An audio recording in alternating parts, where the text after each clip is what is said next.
நேரம் இல்லையா? கவலைப்படாதீங்க. புக் ஷோ தமிழ் இருக்கு. கதைகளை நாங்க சொல்றோம், நீங்க என்ஜாய் பண்ணுங்க. இப்பவே சப்ஸ்கிரைப் பண்ணுங்க புக் ஷோ தமிழ். வணக்கம். இன்னைக்கு நாம 1001 இரவுகள்ல இருந்து ஒரு சூப்பரான கதையை பார்க்க போறோம்.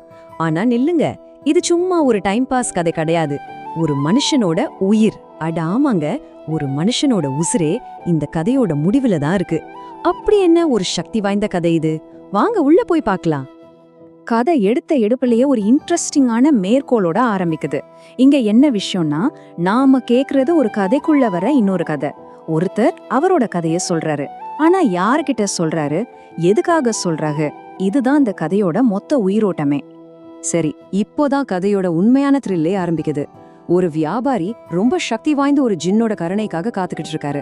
அவரை காப்பாத்துறதுக்காக தான் நம்ம கதை சொல்லி அவரோட நம்பவே முடியாத வாழ்க்கை பயணத்தை சொல்ல ஆரம்பிக்கிறாரு. அவர் சொல்ற ஒவ்வொரு வார்த்தையும் அந்த வியாபாரியோட ஆயுச கூட்டலாம், இல்லனா அங்கே முடிச்சிடலாம். இந்த கதை 3 அண்ணன் தம்பிகளோட ஆரம்பிக்குது. அவங்க அப்பா இறக்கும்போது விட்டுட்டு போன சொத்தை 3 பேருக்கும் சரிசமமா பிரிக்கிறாங்க. ஆனா இந்த பணம் அது அவங்க உறவை இன்னும் பலப்படுத்துச்சா, இல்லனா பிரிச்சுடுச்சா? வாங்க பாப்போம். அவங்க அப்பா ஒவ்வொரு பையனுக்கும் 1000 செகண்ட்ஸ் நாணயங்களை கொடுத்துட்டு போறாரு. இந்த பணத்தை மூலதனமா வச்சு 3 பேருமே வியாபாரிகளா அவங்க வாழ்க்கைய ஆரம்பிக்கிறாங்க. கேட்க நல்லா தானே இருக்கு, ஒரு நல்ல ஸ்டார்டிங் மாதிரி தெரியுது இல்லையா? ஆனா பாருங்க, பணம் எல்லாருக்கும் ஒரே மாதிரி பலம் தர்றதில்ல. மூத்த அண்ணன் தனக்கு கிடைச்ச பங்கை வச்சு பெரிய லாபம் பார்க்கலான்னு கிளம்புறாரு. ஆனா ஒரே வருஷம்தான் எல்லாத்தையும் எழுந்துட்டு ஒரு பிச்சைக்காரனா திரும்பி வர்றாரு. இது ஒரு சோகமான ட்விஸ்ட் மட்டும் இல்ல, ரொம்பவே மோசமான ஒரு ஆரம்பம். அவரு ரொம்ப வேதனையோட சொல்றாரு, என்கிட்ட எதுவும் கேட்காத, என்னை பார்த்தாலே என் நிலைமை உனக்கு புரியும்.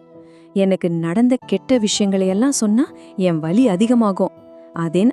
ஆனா நம்ம கதை சொல்லி அவரை கேள்வி கேட்டு கொடையல. அதுக்கு பதிலா அவரை அணைச்சு மறுபடியும் தான் வாழ்க்கையில சேர்த்துக்கிறாரு. இதுதான் அவரோட நல்ல குணத்துக்கு முதல் எடுத்துக்காட்டு.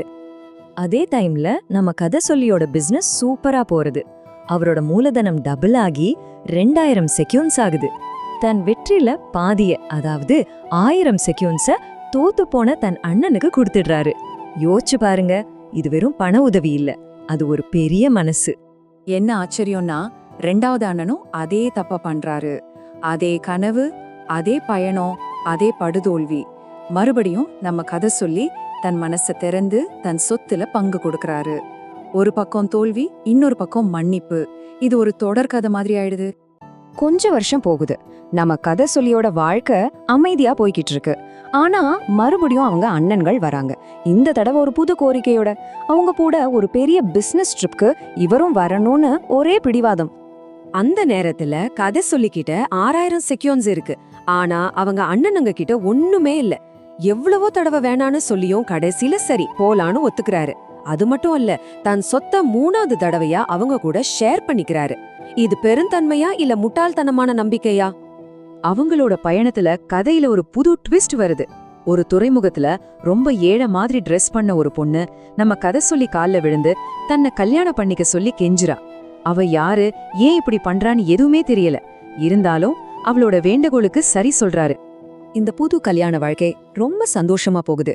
தன் மனைவியோட நல்ல குணங்களை பார்த்து நம்ம கதை சொல்லிக்கு அவன் மேல காதல் அதிகமாகுது. ஆனா இந்த சந்தோஷம் ஒரு இருண்ட மேகத்தை கொண்டு வருது. ஆமாங்க, அண்ணங்களோட பொறாம இப்ப அதோட உச்சத்துக்கே போயிடுது. இப்போ கதையோட டோனே டோட்டலா மாறுது. பொறாமை அது ஒரு கொடூரமான செயலாக மாறப்போகுது. சொந்த அண்ணங்களே அவருடைய உயிருக்கு எதிரா சதி செய்யறாங்க. இந்த வரியோட கணத்தை கொஞ்சம் யோசிச்சு பாருங்க. எத்தனை தடவை அவங்களுக்கு உதவி செஞ்சாரு, எத்தனை தடவை மன்னிச்சாரு. ஆனா இப்போ பொறாம அவங்க கண்ணை மறைச்சு துரோகத்தோட உச்சத்துக்கு அவங்கள கூட்டிட்டு போகுது. அவங்களும் அவங்களோட கொடூரமான திட்டத்தை செயல்படுத்திட்டாங்க. நள்ளிரவுல தூங்கிட்டு இருந்த நம்ம கதை சொல்லியையும் அவரோட மனைவியையும் கொஞ்சம் கூட இரக்கமில்லாம அந்த குளிர்ந்த கடல்ல தூக்கி போட்டுட்டாங்க. அண்ணன் தம்பி பாசம் கடலோட ஆழத்துல மூழ்கி போச்சு. ஆனா கதை இங்க முடியல. அந்த துரோகத்தோட இருட்டுல இருந்து ஒரு மேஜிக்கலான வெளிச்சம் வருது. இது யாருமே எதிர்பார்க்காத ஒரு மீட்பு படலம். அப்போதான் அந்த ஷாக்கிங்கான உண்மை தெரிய வருது. கதை சொல்லியோட மனைவி ஒரு சாதாரண பொண்ணு இல்ல, அவ ஒரு தேவதை. அவ தன்னோட சக்தியால அவரை காப்பாத்தி ஒரு தீவுக்கு கொண்டு போயிடுறா. சாவு நிச்சயம் நினைச்ச இடத்துல ஒரு அதிசயம் நடந்திருக்கு. அந்த தேவதை கோபத்துல கொதிக்கிறா. அவ சொல்றா, எனக்கு உன் அண்ணனுங்க மேல பயங்கர கோபம். அவங்க உசுரை எடுக்காம நான் ஓய மாட்டேன்.